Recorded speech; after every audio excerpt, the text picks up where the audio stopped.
Pilot প্রকল্পের অংশ হিসেবে পহেলা বৈশাখের আগে কৃষক কার্ড পাবেন দেশের প্রান্তিক চাষিরা। প্রাথমিকভাবে 9টি উপজেলায় পরীক্ষামূলকভাবে এই কার্যক্রম শুরু হবে বলছেন কৃষিমন্ত্রী মোহাম্মদ আমিনুর রশিদ। আজকে সকালে সচিবালয়ে প্রধানমন্ত্রীর সভাপতিত্বে কমিটির সভায় এই সিদ্ধান্ত হয়েছে বলছেন তিনি। এছাড়া পোশাক খাতের পর বৈদেশিক আয়ের নতুন দিগন্ত হিসেবে কার্বন ট্রেডিংকে প্রতিষ্ঠা করতেও কাজ করছে সরকার। পাশে যেমন আমরা দাঁড়াবো কৃষি কার্ড নিয়ে, কৃষি লোন যেরকম আমরা মওকুফ করব। কৃষকের অধিকার ও ন্যায্য প্রাপ্য নিশ্চিতে কৃষক কার্ড চালুর প্রতিশ্রুতি দেন বিএনপির চেয়ারম্যান তারেক রহমান, যার মাধ্যমে সরাসরি সহায়তা পৌঁছে যাবে প্রান্তিক চাষিদের হাতে।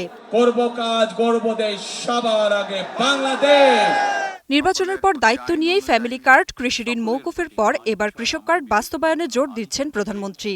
সেই প্রতিশ্রুতি বাস্তবায়নের অগ্রগতি নিয়েই সচিবালয়ে অনুষ্ঠিত হয়েছে গুরুত্বপূর্ণ বৈঠক।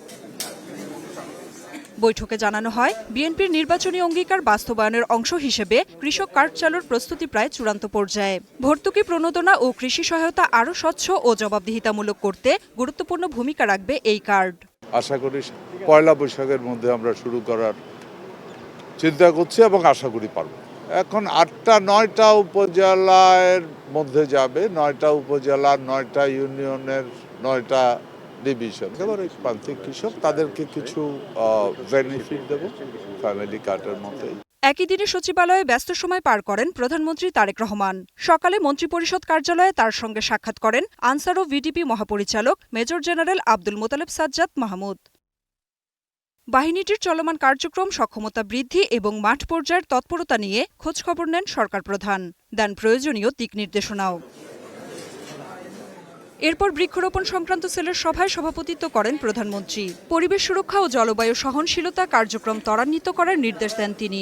মে মাস থেকে আমাদের এই বৃক্ষরোপণ শুরু, তো আমরা চাচ্ছি যে এবছরই আমরা যেন 5 কোটি পূরণ করতে পারি, সেটা নিয়ে আমরা বিস্তারিত আলোচনা করছি। কার্বন ট্রেডিংয়ে আমরা সংযুক্ত হওয়া, এটা কিন্তু এখন আমাদের মুখ্য উদ্দেশ্য।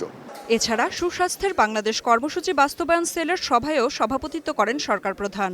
স্বাস্থ্যসেবার মান উন্নয়ন এবং প্রান্তিক জনগোষ্ঠীর দোরগোড়ায় চিকিৎসা সেবা পৌঁছে দিতে হেলথ কার্ড চালুর নির্দেশনা দেন প্রধানমন্ত্রী। উন্নয়ন ও নির্বাচনী প্রতিশ্রুতি বাস্তবায়নে পরিকল্পিত রোডম্যাপ অনুযায়ী কাজ চলছে বলে জানান সরকারের মন্ত্রীরা। Nafia Farzana, star news.